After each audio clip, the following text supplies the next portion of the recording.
Praise లా మే 23వ తేదీ 2024. ఈరోజు దేవుడు మనల్ని బలపరచు వాక్యము ఆదికాండము 19వ అధ్యాయము 26వ వచనము.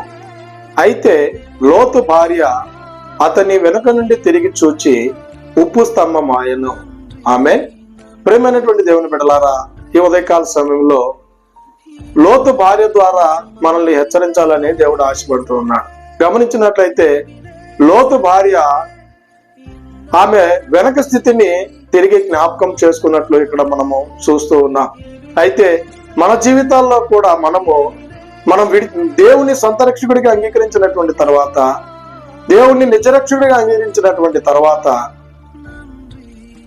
మనము కూడా తిరిగి మన పాత జీవితాన్ని చూసేటువంటి వారంగా ఉన్నాం. తిరిగి మన పాత స్థితిని జ్ఞాపకం చేసుకునేటువంటి వారంగా ప్రస్తుత దినాల్లో అనేక మంది కనబడుతూ ఉన్నారు.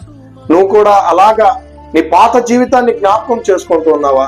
అయ్యో అప్పుడు అలాంటి దినాల్లో నేను అలాగున్నాను, ఇలాగున్నాను, సంతోషంగా ఉన్నాను, ఇప్పుడైతే నేను ఆ సంతోషాన్ని కోల్పోయినాను, ఆ యొక్క ఆనందాన్ని నేను కోల్పోయినాను అనుకుంటూ ఉన్నావా? ఒకసారి జ్ఞాపకం చేసుకో.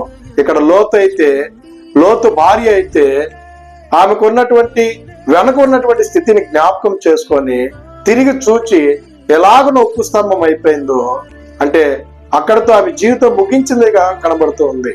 అయితే నీ జీవితం కూడా అలాగ ముగించేటువంటి జీవితముగా ఉండకుండా దేవునిలో దినదినము చిగురించేటువంటి జీవితంగా ఉండాలంటే దేవుని ముందున్న వాటి కొరకు నువ్వు దేవుని కొరకు పాకులాడేటువంటి దానిగా ఉండాలని కోరుకుంటూ ఈ దిన వాక్యము ద్వారా దేవుడు మనల్ని బలపరచును గాక.